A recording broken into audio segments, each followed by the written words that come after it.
तर आपण बघितलं की विखे पाटील बोलत होते आणि दक्षिण मुंबईतनं लोकांना काढा असे कोर्टातनं आदेश दिलेले आहेत। या क्षणाची अजून एक मोठी अपडेट आता आपल्यापर्यंत पोहोचते। जरांगे आणि वीरेंद्र पाटलांना सोबतच दक्षिण मुंबईतनं लोकांना काढा असे कोर्टानं आदेश दिलेले आहेत आणि जरांगे वीरेंद्र पवारांना नोटीस देऊ शकता का असा सवाल कोर्टानं उपस्थित केलाय। या क्षणाची सगळ्यात मोठी आणि महत्त्वाची बातमी आपण बघतोय। कोर्टाचे आदेश आहेत दक्षिण मुंबईतनं लोकांना काढा। दक्षिण मुंबईमध्ये मोठ्या प्रमाणात मराठा आंदोलक आहेत आणि आता दक्षिण मुंबईतनं लोकांना बाहेर काढा असे आदेश कोर्टानं दिलेले आहेत। या संदर्भातले अधिकचे अपडेट्स आपण घेणार आहोत। अक्षय कुडकेलवार आपल्या सोबत जोडले गेलेत। अक्षय, दक्षिण मुंबईतनं लोकांना बाहेर काढण्याचे आदेश। नक्कीच आपण जर बघितलं तर सगळ्यात महत्त्वाचं या दक्षिण मुंबईमध्ये अनेक महत्त्वाची कार्यालय आहे। मुंबईमध्ये जे राज्याचं मंत्रालय याच भागात आहे। रिझर्व्ह बँक ऑफ इंडियाचं मुख्यालय, स्टेट बँक ऑफ इंडियाचं मुख्यालय, शिपिंग कॉर्पोरेशन, LIC, यासोबतच बॉम्बे स्टॉक एक्सचेंज, अत्यंत महत्त्वाची कार्यालय ज्या ठिकाणी लाखो लोक नोकरीसाठी दररोज येतात अशी महत्त्वाची कार्यालय याच भागामध्ये आहे। आणि या ठिकाणी हजारो आंदोलक जमा झाले आणि ह्या आंदोलकांना या ठिकाणी आंदोलकांमुळे अनेकांना त्रास होतो। आज सोमवारचा दिवस होता, अनेक लोक या ठिकाणी कामावर जाऊ शकले नाही आणि म्हणूनच या सरकार आंदोलनकर्त्यांना काढू शकत नाही। तुम्ही सरकारला आदेश द्या अशा प्रकारची मागणी गुणरत्न सदावर्ते यांनी न्यायालयामध्ये केली। आणि या सगळ्यात आता न्यायालयाने देखील सांगितलं आहे की दक्षिण मुंबईतनं आंदोलकांना बाहेर काढा। आणि सगळ्यात महत्त्वाचं न्यायालयाने हे देखील टिप्पणी केली होती की जे आंदोलक या ठिकाणी येत आहेत त्या आंदोलकांना, मुंबई बाहेरून येणाऱ्या आंदोलकांना मुंबई बाहेरच थांबवा अशा प्रकारचं जे आदेश न्यायालयाने दिलेले आहे हे आदेश सरकारलाही लागू पडतात, हे आदेश आंदोलकांनाही लागू पडतात। त्यामुळं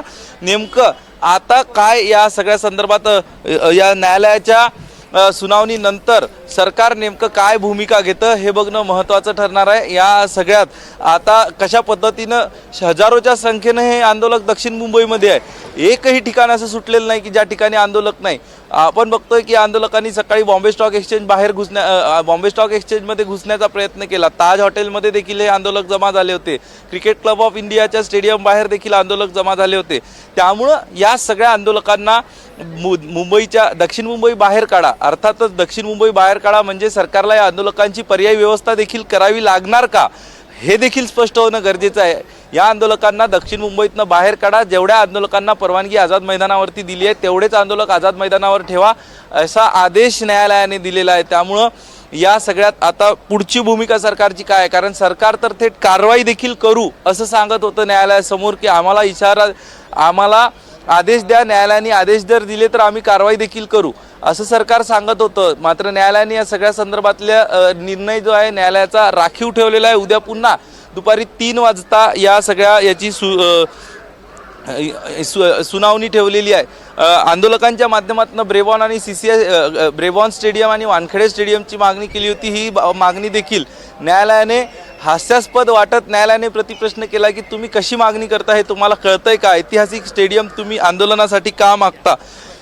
या सगळ्यात सरकारनी महाधिवक्ता वीरेंद्र सराफ यांनी या सगळ्यात आज आंदोलन कशा पद्धतीनं बेकायदेशीर आहे ह्याबाबतची माहिती न्यायालयासमोर दिली। न्यायालयाने या आंदोलकांनी कुठल्याही नियम आणि अटींचं पालन केलं नाही। शनिवार आणि रविवार हे 2 दिवस या आंदोलकांना परवानगी आंदोलनासाठी नव्हती हे स्पष्ट केलं न्यायालयामध्ये। म्हणजे याचा अर्थ काल आणि परवा परवानगी नव्हती, याचा अर्थ हे 2 दिवस आंदोलन बेकायदेशीर झाल्याचं या ठिकाणी अधोरेखित झालंय।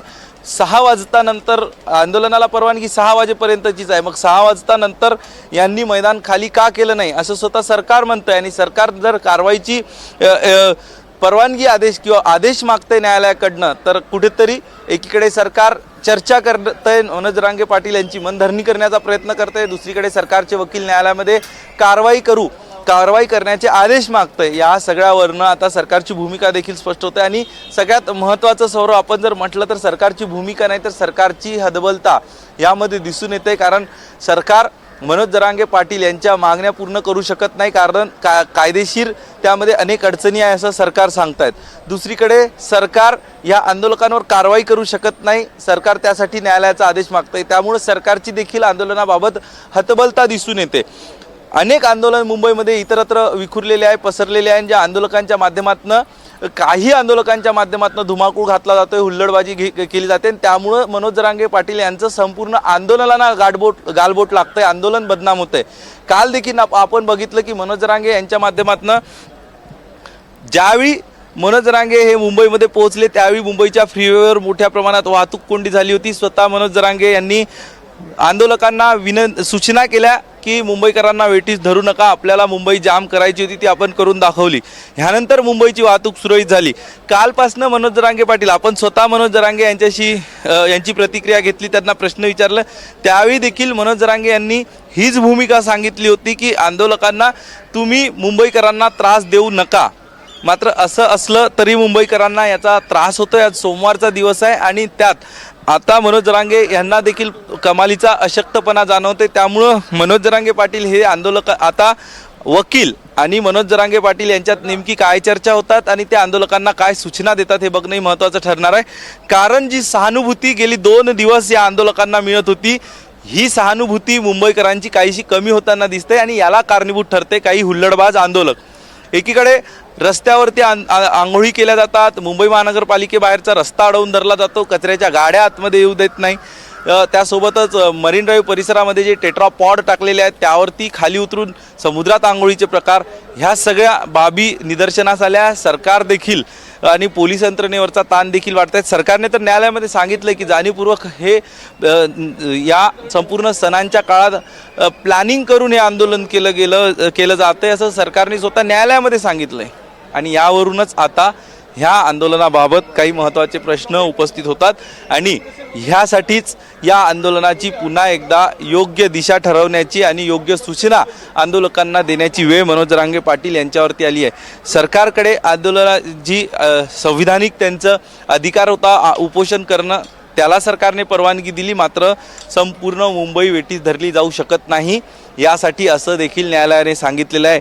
कुठलेही पुरवठा किंवा कुठल्याही वस्तूचा पुरवठा हा रोखला जाऊ नये असं सांगितलंय.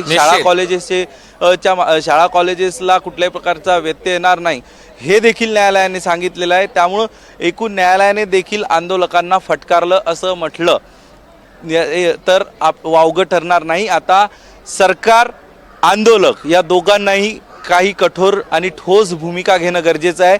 मनोज जरांगे पाटील यांनी देखील आपल्या आंदोलकांना, मुंबईकरांना त्रास होऊ नये याची दखल घेणं, खबरदारी घेणं गरजेचं आहे. न्यायालयाने हे देखील स्पष्ट केलं आहे की मुंबईमध्ये जे काही गाड्या येत आहेत आंदोलकांच्या, त्या गाड्या आता मुंबईच्या बाहेरच थांबवा, हे देखील न्यायालयाने स्पष्ट केलं आहे. म्हणजे त्या दिवशी ज्या प्रकारे वाशी टोल नाका असेल, ऐरोली असेल, या परिसरातनं मुंबईपर्यंत गाड्या पोहोचू दिल्या, आता या गाड्यांना देखील बाहेरच थांबवलं जातील.